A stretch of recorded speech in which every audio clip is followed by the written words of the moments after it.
네, 이렇게 해서 이제 테스터용 오토파일럿에 대한 내용을 말씀을 드렸고요. 이제 마지막으로는 모든 사용자, 모든 현업의 사용자들을 아우를 수 있는 오토파일럿에 대한 기능을 말씀드리고자 합니다.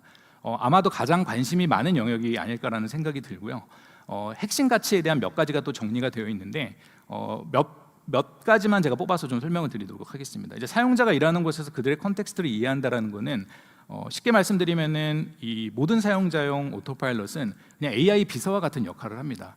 여러분들 조직에서 각각의 PC나 랩탑 환경에 이제 설치가 되는 AI 어시스턴트라고 이해를 해주시면 좋고, 달리 표현하면은 AI 에이전트라고 표현을 해주셔도 좋을 것 같아요. 그렇기 때문에 여러분들의 컨텍스트를 이해하는 환경에서 이 오토파일럿과 질의응답을 하는 이런 챗 베이스로 LLM과 GenAI가 같이 적용돼서 원하는 다양한 이제 그 자동화에 대한 부분들을 실행할 수 있는 형태로 제공이 되는 기능이라고 봐주시면 좋을 것 같아요. 그래서 주요한 특징들을 한 4가지 정도만 이제 정리를 해봤는데, 첫 번째로는 이제 자동화 라이브러리입니다. 저희가 기본적으로 엔터프라이즈 환경에서 가장 많이 쓰이는 자동화에 대한 로직을 오토파일럿 안에 이미 다 빌트인으로 녹여놨습니다. 데모를 통해서 조금 더 확인을 해보시면 이해가 빠르실 것 같고요. 그다음에 문맥에 맞는 답변, 뭐 당연하겠지만 이제 컨텍스트를 이해하는 상황에서의 오토파일럿과의 이제 대화를 통한 이제 자동화를 구현할 수 있는 부분이라고 이해해 주시면 되고, 이제 자동 제안, 그다음에 이제 문서 분석. 앞에서 제가 이제 오토파일럿과 DU가 같이 합쳐지면서 훨씬 더 능동적인 어떤 그 DU에 대한 분석들이 가능하다고 말씀을 드렸는데, 그거와 같은 맥락이라고 이해해 주시면 될 것 같아요. 그래서 요것도 이제 데모를 보여드리고자 하는데요. 요거는 이제 일단은 제가 UiPath의 영업 대표라고 이제 가정을 해보고, 다다음 주 정도에 이제 스탠리라고 하는 회사의 CFO와 이제 미팅을 하려고 합니다. 여러분들이 만약에 이제 실제 영업 대표의 롤을 하고 계신 분들이라고 한다면은 아마 조금 더 공감이 되실 것 같아요.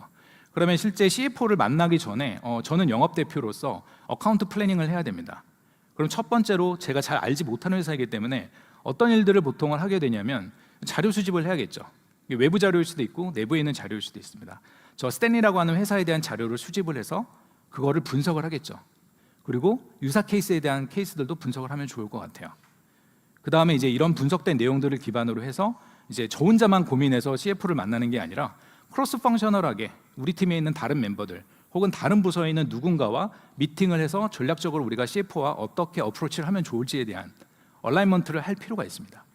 그럼 이런 각각의 단계에서 첫 번째로 자료 수집. 제가 예전에 어디선가 이제 스탠리에 대한 정보를 제 메일로 어태치해서 보내놓은 적이 있어요. 근데 그게 언제 보낸지도 모르겠고 정보가 있기는 있지만 어쨌든 제 이메일 내에서 관련된 정보를 찾아보려고 하는 거고요. 거기에서 이제 수집된 다양한 스탠리와 관련된 정보들을 제가 이해를 하려고 하니 조금 어려운 부분들이 있습니다. 그래서 그런 부분들을 이제 오토파일럿을 통해서 같이 도움을 받으려고 하는 부분들이 있고, 마지막으로는 이제 전략 수립을 위한 크로스 펑셔널 미팅을 하기 위해서 뭐 팀즈를 활용한다든지 아니면 이제 슬랙을 활용하려고 합니다. 그래서 이런 부분들을 진행함에 있어서 오토파일럿이 어떻게 도움을 줄 수 있을지에 대한 내용을 데모로 좀 보여드리려고 해요. 오전 세션에서도 이제 영문으로 된 오토파일럿에 대한 화면을 보셨을 겁니다. 근데 이건 제가 직접 한글로 만든 데모이기 때문에 아마 조금 더 이해하시기가 편하실 거예요. 말씀드린 것처럼 다양한 메뉴를 선택하셔서 기본적으로 제공되고 있는 자동화를 수행하실 수도 있고요.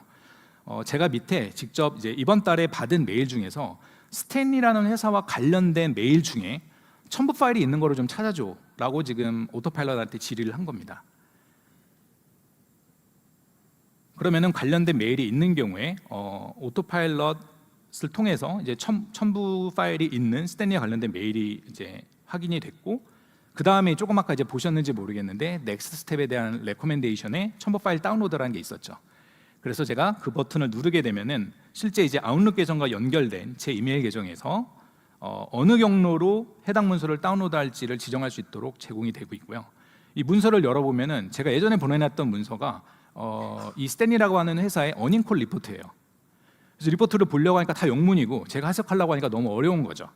그래서 문서를 일단 오토파일럿 쪽에 드래그 앤 드롭으로 떨궈 놓습니다. 그리고 이제 제가 이 회사에 대해서 궁금한 거를 묻는 거예요. 일단 오토파일럿의 문서 자체가 로딩이 된 걸 확인하실 수 있고, 여기서 제가 컨텍스트를 알려주는 겁니다. 내가 곧 이 회사의 CFO랑 미팅을 할 건데 이 어닝콜 리포트를 통해서 이 회사의 주요한 비즈니스 목표가 무엇인지를 정의해서 알려줘라고 이제 질의를 하게 되는 거죠. 그러면 이제 관련된 정보들이 쭉 정리가 돼서 나올 겁니다. 그 다음에 이제 두 번째로 묻고 싶은 거는 이 회사의 최근 성과 변화에 대한 게 어떤 추이로 가고 있는지도 알고 싶고, 그 다음에 CFO랑 미팅을 할 거기 때문에 이 CFO의 주요한 관심사나 혹은 고민이 있음, 걱정거리가 있는지에 대한 부분들을 이제 질의를 또 하는 거예요. 이제 리포트를 분석을 하겠죠. 그리고 관련된 정보들을 쭉 정리를 해줍니다. 그 다음에 제가 준비해야 될 거는 이제 UiPath의 영업사원으로서 그러면은 지금 UiPath의 AI 자동화 플랫폼이 이 회사의 비즈니스 목표를 수립하고 너가 얘기해준 CFO의 관심사나 그런 걱정을 해결해 줄 수 있는 어떠한 제안을 해줄 수 있을지에 대해서 다시 질의를 하게 됩니다. 그러면 관련된 내용을 또 다시 정리를 해줘요. 그 다음에 제가 전략 수립을 위한 미팅을 준비를 해야 되겠죠. 자료들까지 분석이 됐기 때문에. 그래서 지금까지 받은 답변을 문서로 정리해 달라는 요청을 해요.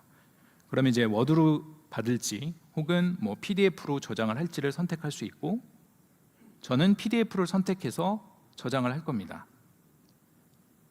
그 다음에 이게 저만 보는 거는 아닐 거기 때문에 이 저장된 PDF의 문서를 쉐어포인트 공용 폴더로 업로드 해주고, 그 업로드된 폴더를 우리 슬랙에 이 스탠이라고 하는 어카운트를 플래닝하게 만들어 놓은, 제가 임의로 만들어 놓은 이 팀 채널에도 공유를 해달라는 요청을 또 하게 되는 거예요. 그러면 쉐어 폴더에 URL을 입력을 하게 되고, 거기에 방금 오토파일럿이 작성해준 답변 문서가 올라가고, 올라간 내용이 슬랙 채널을 통해서 어디다가 공유를 할지를 지정을 해주면 그 부분에 대한 내용이 이제 슬랙 메시지로 전달이 되는 부분들까지 자동으로 처리가 됩니다. 그러면 슬랙 채널에 해당 문서가 공유됐다라는 메시지와 함께 실제 쉐어포인트 폴더 안에도 해당 정리된 PDF의 문서가 업로드된 것을 확인해 줄 수가 있어요. 그럼 이제 분석도 끝났고, 그러니까 자료 수집도 끝났고 분석도 끝났고 이제 공유도 했어요. 그 다음에 이제 마지막으로는 그러면 이제 미팅을 해야 되겠네. 그래서 다음 주 수요일 오전 10시에 미팅을 하나 잡아줘. 그래서 이와 관련된 미팅을 잡아달라고 요청을 하는 겁니다. 그러면 이 스탠리 어카운트 플래닝과 관련된 미팅을 차주 수요일 날 아웃룩 캘린더에다가 자동으로 생성을 해줍니다. 그래서 부가적으로 필요한 정보에 대한 부분들을 이제 넣어주시면 되고요. 저는 데모를 목적으로 하고 있기 때문에 간단하게 기본적인 시간에 대한 부분만 제가 확인을 하고 실행을 누르게 되면 이제 차주 수요일 요 스탠리 어카운트 플래닝과 관련된 미팅이 정상적으로 이제 셋업이 된 부분들까지 확인을 하실 수가 있는 거예요.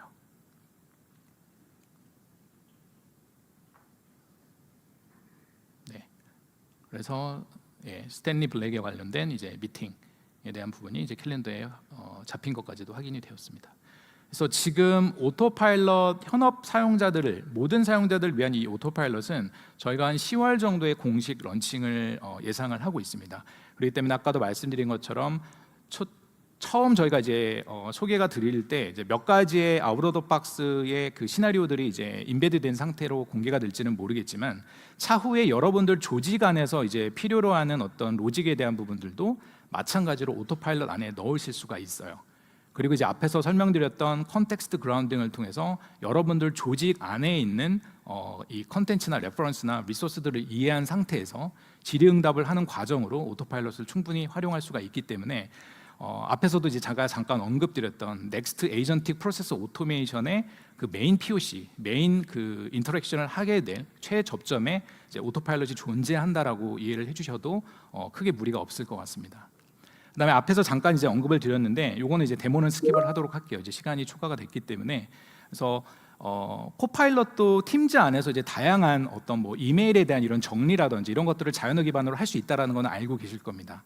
근데 이제 오토파일럿의 단점 중에 하나가 엔드투엔드의 이기종 시스템들을 활용할 수 있다라는 부분이고, 팀즈 내에서의 코파일럿은 사실 M365 스윗 내에서의 자연어를 기반으로 한 명령은 잘 수행을 하지만 이기종 시스템과의 콜라보레이션에서는 약간 단절이 생길 수가 있거든요.